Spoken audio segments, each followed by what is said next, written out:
Hello guys, and welcome to some more F1 with me, Aaron, for TheLADLAW. And today we have 3 more races. We're coming to the end of the season now, and the first race here is in Japan at Suzuka. Here's our qualifying lap, and into the first corner we go. We're already down a little bit on the leader, who is Vettel, I believe it is. The Red Bull always seems to be fast around Japan, real life and on the game. I do find that the Red Bull is almost undefeatable on this game. But yeah, we go very wide here. That corner is sloped away from you, so it's difficult to get a grasp of it, really, get a grasp of the track. But this is my favourite part of the circuit, the middle sector. Some fast flowing corners, come up to this hairpin, which slows everything down, which can be useful in the race. We can overtake quite well here. As you saw, I gained a fair bit of time. I would have gained more if I didn't go as deep as I did into that corner. But we've already gained some time on the Red Bull through this second sector. We're gaining more here with our car does seem to have quite a bit of straight line speed, which is always good news, really. Always, I have to say.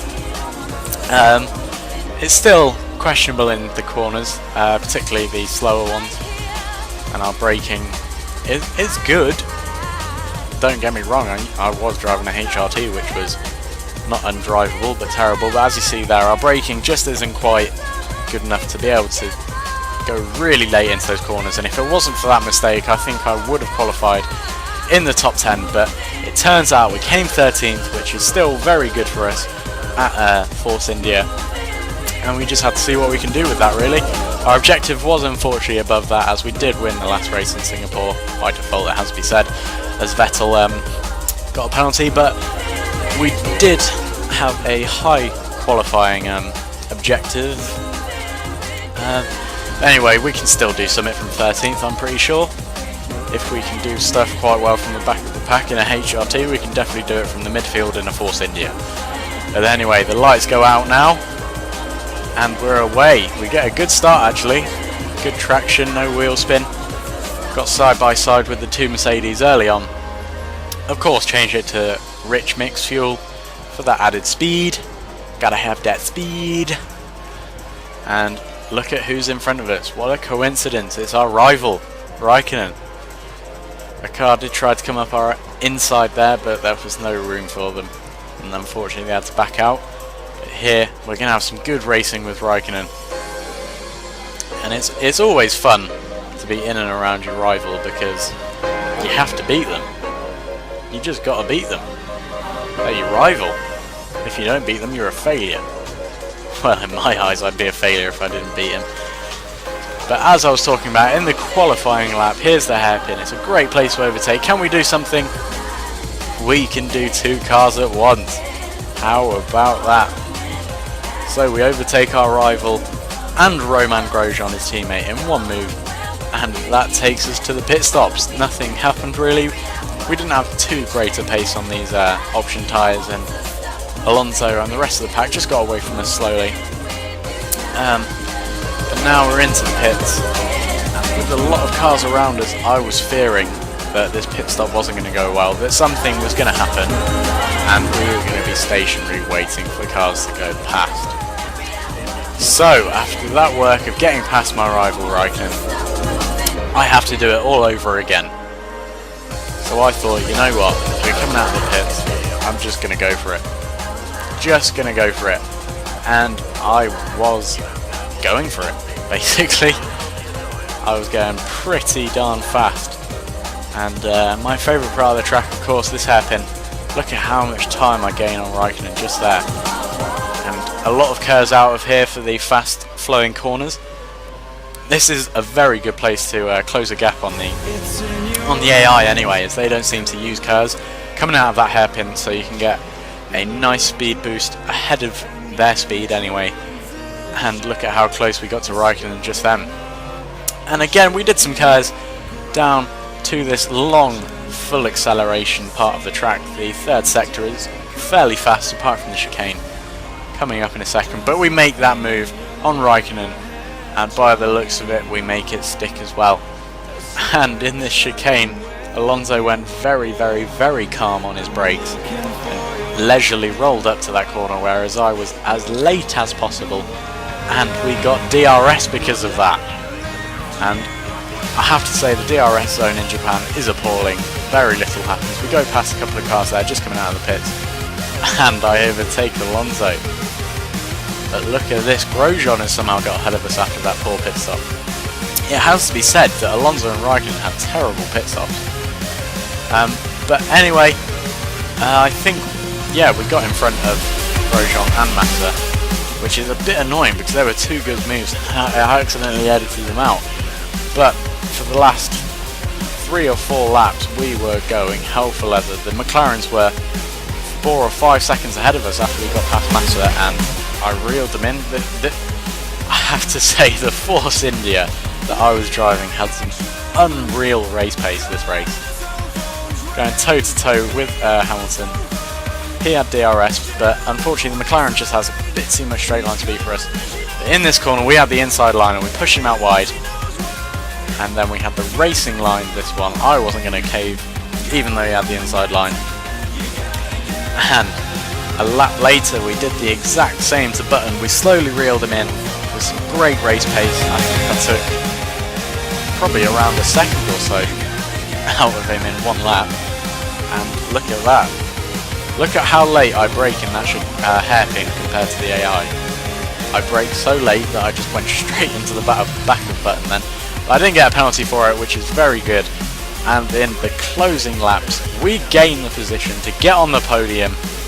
We're in 3rd. It's great times here at Force India at the moment. I'm glad I moved there from HRT just before Hungary, and we come home for that 3rd place, which is very good, I have to say. And what's even better is our rival Raikkonen had such a bad pit stop that he ended up 12th. 12th! Considering he was, I think he was 7th at the start, he ended up 12th just because of the pit stop. You can see how much the pit stops affect races. But anyway, we're in Korea now, qualifying in Korea. I have to say, I don't really like Korea as a track. Not really overexciting. It's got 3 straights in a row with hairpins on every single one of them. You'd think they would have come up with something a little bit more exciting when they were coming to the drawing board for this. When they were drawing it up, they probably asked each other, so how should we start this track? I don't know, how about 3 straights? Oh, okay, that'd be brilliant. Ugh. But yeah, it's looking good for us. If you look at the minimap, we do have about 2/10 or so on the Ghost of the fastest lap by the AI. And I was feeling confident because this track is not challenging at all. There are no challenging parts about this track. All of the slow corners are really easy. All the quick corners are really easy. The only challenging thing is on those 3 straights, the hairpins. You have to make sure you stop to go around the hairpins. That's probably just the trickiest thing. And when you're going toe to toe with people, it can be hard to slow your car down. I went a bit wide there, which was probably my only mistake of this lap. And there we go into that. That's probably my favourite corner of the track, that long left-hander. And then you go into a right-hander, which is also quite nice. But here we come to the last part of the track, the slower section just before we come onto the main straight. I went a bit wide again, but it wasn't too much. And here we go, Kers for the last corner. DRS wide open now. Try and get a short run to the line. And we have a pole position. That is right, for Force India we have a pole position. Who'd have thought at the start of the year, we started at Australia, we got 24th in qualifying, did we not? And look at us now, in less than a year, we have claimed our first pole position. Granted, it's not HRT, but it's Force India, and we are getting there with the qualifying and the race pace come the end of the season. Unfortunately, it didn't come quite early enough to have a shout of challenging for the Drivers' Championship, but who cares? We're starting to win races, we're starting to qualify highly. This is just turning great. To be fair, before this, I was happy with the 13th in Japan, and now look at us, we're qualifying first.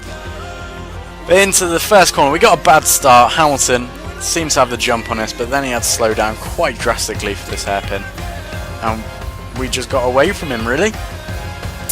As I say, Korea isn't the most challenging track on driver or car, it has to be said. There's nothing too challenging, and since we had pretty decent straight line speed, I felt with these 3 annoying hairpins at the start of the track, we could do something. And I did go a little bit wide into that second hairpin. As I was saying, it's tough to pick your braking point when it is when you have to brake as late as possible, really, to make sure you don't lose a position or you want to gain one. But anyway, after half of that first lap, we end up getting quite far ahead of Hamilton. If you look there, just before the pit stops, we're 2.3 seconds ahead of him. Let's not talk about my entry into the pit lane there. That never happened. But yeah, we have to go right into the middle of the pit lane. And now we go on to the soft tyre. We were on the super soft, the red mark tyre. I do like it when you're on the quickest tyres. It's always exciting, you always put in some fast laps. And here we get put out into some traffic. It's Webber and Perez. Perez racing quite hard, somehow in front of a Red Bull in his Sauber. But we go full, well, not full KERS, but half KERS out of the pit lane. We want to catch up to these people. We want to get past them as soon as possible so we can catch up to Hamilton. Again, they brake unbelievably hard for a hairpin, and I just knock one of them in the back. But we do what we have to do. We get past them, and now, yeah, we've got 2 cars in between us and Hamilton. No, I think it was 3. I think Rosberg was there as well. So, yeah, it made the race fairly easy for us. But then, in the last lap, it was threatening to rain throughout the race. Our engineer kept on talking about rain in 5 minutes, rain in 10 minutes, and look at this. It starts to rain. We're on slicks. Oh, it was horrible. But yeah, it's never fun when you're on the slicks and it's raining, especially as it pushes you out onto the marbles, which makes you go even slower. And look at that, there was just no grip. Rear tyres spinning up, front tyres not being able to grip at all. But if you look on the mini-map, Hamilton, who was second, seems to spin out, I believe. Well, what it looked like on the mini-map anyway. He spun out, which just gave me just that space that I needed just to cruise. Rather than push, I cruised into the start-finish straight to claim our victory. Put it on to Rich, because, you know, I wanted to finish as quick as possible. And yes, not only have we got our first pole, but we have our second victory for Force India, and I would say my first real deserved victory, as, you know, in Bahrain there was a safety car and we were holding everybody up after that safety car. You could say we didn't really deserve that victory. And in Singapore we weren't the quickest, it has to be said, purely because of the rain. It made it difficult, and Vettel did get past us, and if it wasn't for his penalties he would have won the race quite convincingly. But look at this, we've got what we want. We have beaten our rival, and look at this, Lotus are now offering us a contract. I think it says we're going to be the first driver, which means that we get a say on everything, and of course I accepted it. And there's just my agent saying they're going to set up a meeting with Eric Boulier, the team principal of Lotus, and we're going to do something good together, hopefully next year. Looking forward. And here is our current team's home race, Force India at India. So we had to do something good. Yeah, the first sector of this track is not demanding at all. It's just one simple hairpin and then a really long straight into another hairpin. But then it starts to get tricky in the second sector. That's where it picks the boys out from the men, really, and let's just say I still need to do some growing up. As you'll see in this second sector. I just can't do it at all. Look at Alonso just happily cruise away from me in the second sector. I don't know how to drive it. I've done this track countless times and I still just can't get that second sector spot on. I also find the third sector pretty difficult, as you'll see. Yeah, that ghost just disappears within a blink of an eye, really. I go a bit wide out of that chicane. Could have done better, but the last two corners are not tricky. 2 hairpins, which I gained a little bit of time back on the ghost, but it wasn't quite enough to get us a decent lap time. Of course, I tried to stay straight to get the shortest run to the line, but unfortunately, from qualifying first the last race, we qualified 18th. I was not happy about this, but look at this. It's raining in India. We're on intermediate tyres in India. What is this? Come on. Why are we on intermediate? And I just thought, you know what, if I can barely drive this track in the dry, I'm not going to be able to drive it in the wet. But of course, we went for our strong start that we always seem to get. Quite a bit of curves, but I thought I need to save some for this straight. I don't like it at the start when it ends up being bumper cars, as you saw there. And again, Massa braked unbelievably hard into that chicane hairpin, sorry, into that hairpin, and it means that we had to take evasive action, but we couldn't evade as it was wet and we had no grip under braking. Just hate driving in the wet. But look at that, into this hairpin at the bottom of the straight. We get 2 positions, we then push Massa out wide, but we're wheel to wheel with the Ferrari. What can we do coming into the second sector? I brake later than him and I close him off, and that was us up into 5th. But look at this, there's no pit stops unfortunately in the wet, no pit stops, but Massa has a good go trying to get past me. I brake later than him, and then he closes the door on me and I have to react sharply. But I go for it. You can't say I'm not going for it. I go at the inside of him. It's a dangerous ploy. I did a fake to go out to the right and then went in the left, and then I got a bit wide and then he just hit me, which put me straight and slowed him down a bit. But look at this driving from Massa. That's incredible. I can't believe he pulled that move off. I was stunned at how well he did there. And again, as it was wet in India, a track that I can barely drive, I just thought to myself, right, I'll just be happy with 6th then, as surely I'm not going to come back. But look at this. At the start of the race, sorry, after that long straight, we get him into the hairpin, we're side by side, but I brake later than him into a similar position that he overtook me in, and I held him off to claim 5th place, qualified 18th, to finish 5th. I was quite happy with that. Beat my objective. I seem to always beat my race objectives. And our teammate finished 18th, so we outdid him basically, which is always a good thing. And look at this, we claim ourselves 10 points, which puts us into 6th in the championship, just behind Button. In the constructors, we are 7th, behind Lotus, and that is where we stand at the minute. We've got 3 races to go after this one. I think our team looked quite happy with that. In our home race, we ended up doing quite well in the race anyway, maybe not in the qualifying and overall weekend, but anyway, thank you guys for watching. I hope you enjoyed it. I enjoyed making it. Subscribe, like and comment for more from me and the other guys at TheLADLAW, and I hope you've had a nice day.